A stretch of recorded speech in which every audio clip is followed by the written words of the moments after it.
In a quarry in eastern Lebanon, there is a block of limestone lying on its side in the earth. It is roughly 65 feet long. It weighs an estimated 1,650 tons. To put that number somewhere you can hold it, that is heavier than 3 fully loaded Boeing 747s. It is the heaviest single stone that human beings have ever cut from the ground anywhere, in any era, on any continent. And here is the part that stays with you. It was finished, shaped on every side a quarrying crew would need, ready to move. Then it was left exactly where it lay, abandoned, buried by time, and forgotten so completely that we did not even know it existed until the year 2014.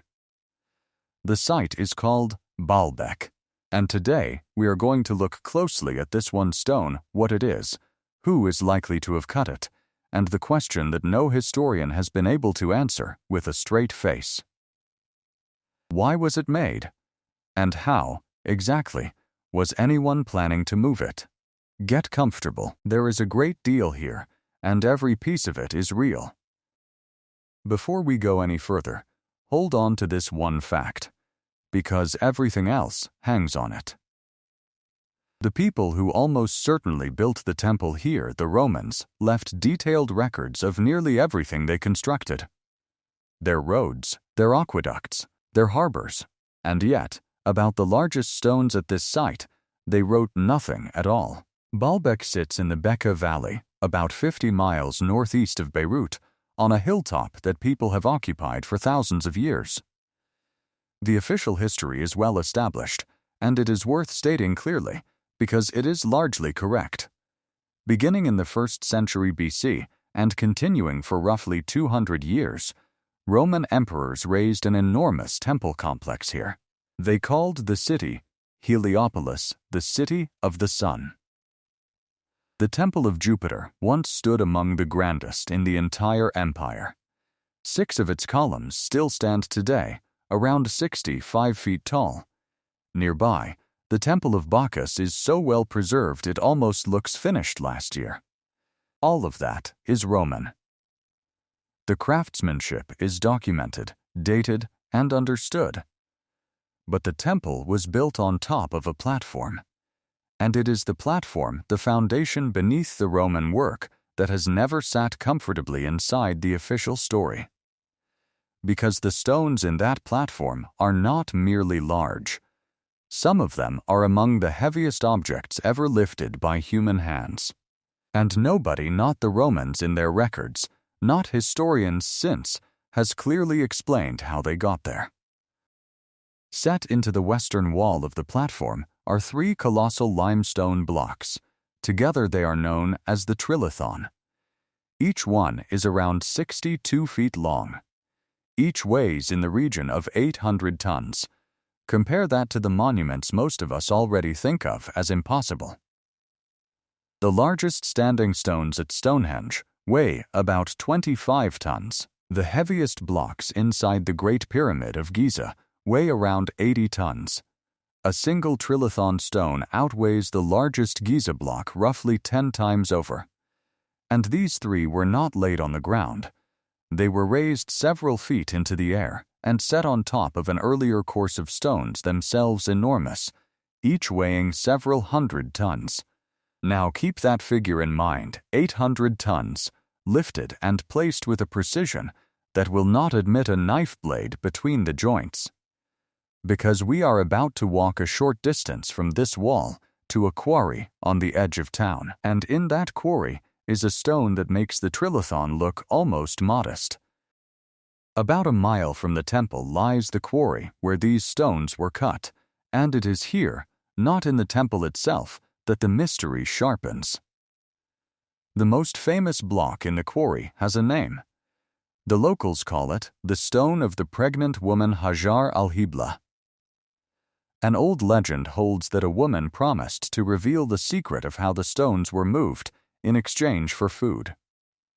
The legend is just a legend. The stone is not. It weighs roughly 1,000 tons. It is still partly joined to the bedrock at one end, tilted as though the crew were within days of freeing it, and then, one afternoon, simply stopped. For more than 100 years, archaeologists believed the stone of the pregnant woman was the largest worked block on the planet. They were wrong. They just did not know it yet, because the real record holder was lying directly beneath their feet, under the soil, waiting. In 2014, a team from the German Archaeological Institute was working in this quarry, studying the known stones. During that work, they cleared the earth beside the stone of the pregnant woman. And they found another block, larger, almost entirely buried, cut on every visible face, smooth and squared, lying flat in the bedrock. When they measured it, the figure was difficult to absorb. An estimated 1,650 tons, the largest stone block ever shaped by human beings anywhere on Earth. It had been quarried, it had been finished, and then it had been left covered over and forgotten so thoroughly that it sat undiscovered into our own century. So here is the question this entire film turns on. A block of this size took an extraordinary effort to cut.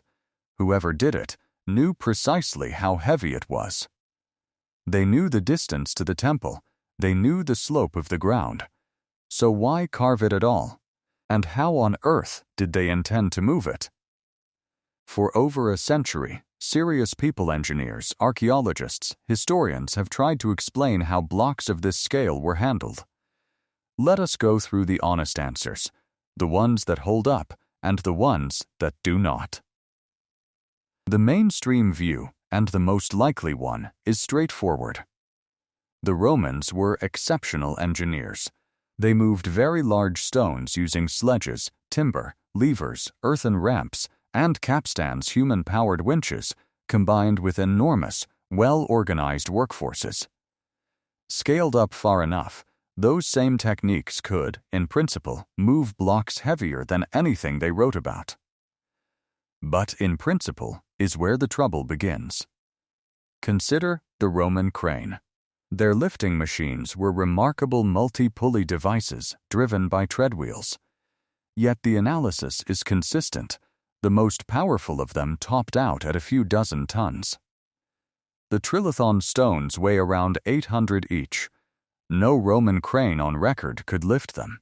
There is a quieter detail, too. When the Romans planned to hoist a stone, they cut small slots into it, called Lewis holes, to grip it.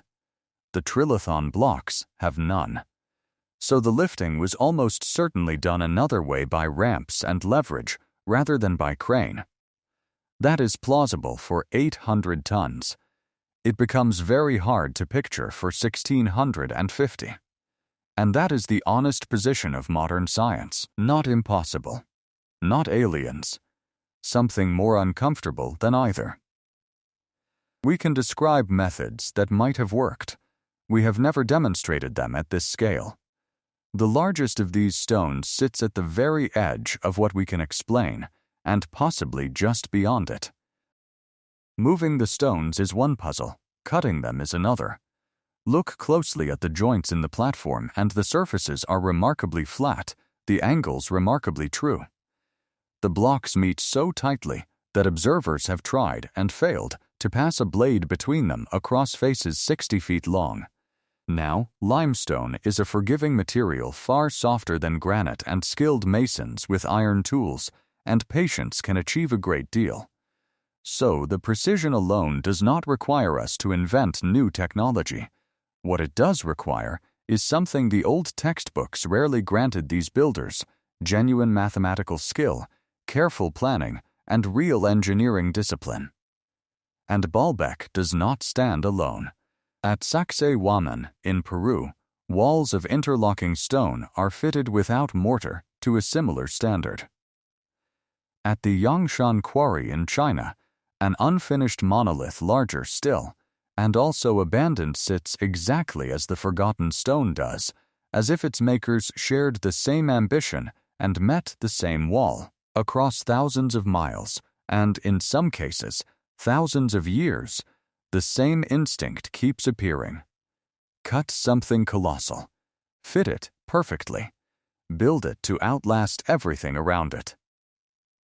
which leads us back to the stone in the quarry and to the one question we have circled this entire time without answering. We now know roughly how it might have been done. We still do not know why it was started, or what made an entire crew put down their tools and walk away from the greatest stone they ever cut. So let us bring the threads together honestly, because the honest answer is more interesting than any tidy one. First, the temple complex is Roman. That is not in serious doubt, and the leading view among archaeologists is that the great platform stones are Roman as well, quarried and dragged into place by the same civilization, using methods we can broadly reconstruct, even if the very largest blocks push those methods to their limit.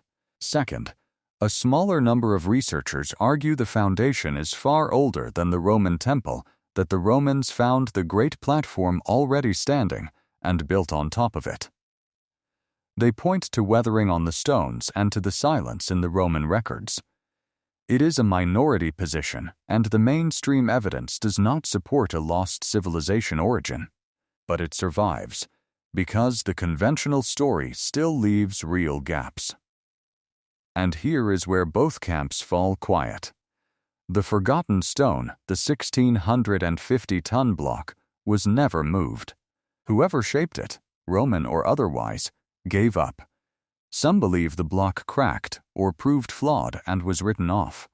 Some believe the project was simply more than the available men and methods could deliver, and was quietly abandoned.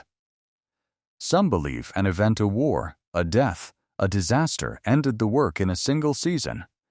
The truthful conclusion is the one historians least enjoy giving. We do not know. The largest stone humanity ever carved is also the clearest evidence we have that an ancient people attempted something that may have been beyond them, and that they were confident enough to try. That is the real lie the old story told us. Not that the answer is hidden, that the question was ever simple. One of the things I find most humbling about a place like Baalbek is this. The people who worked that quarry were not primitive. They were not stumbling in the dark. They calculated, they planned, and they attempted something so large that, 2,000 years later, we are still standing at the edge of it, working out how they meant to finish. Our grandparents grew up with a confident story of the ancient world. Simple beginnings, steady progress, each century cleverer than the last. The stone in the quarry gently refuses that story. It has been refusing it the whole time, buried, finished, and waiting. Ground-penetrating surveys continue to find voids and chambers beneath the platform that have never been opened. Every few years, we learn a little more, and every discovery seems to point in the same direction that human history is older, deeper, and more remarkable than the textbooks ever told us. Thank you for watching. If this was the kind of story you enjoy, take a moment to like the video and subscribe. It genuinely helps us bring more of these to you. And I would like to hear from you. What do you believe stopped them? What made a crew abandon the largest stone they ever cut? Leave your theory in the comments below. We read every single one. Until next time, stay curious and never stop asking questions.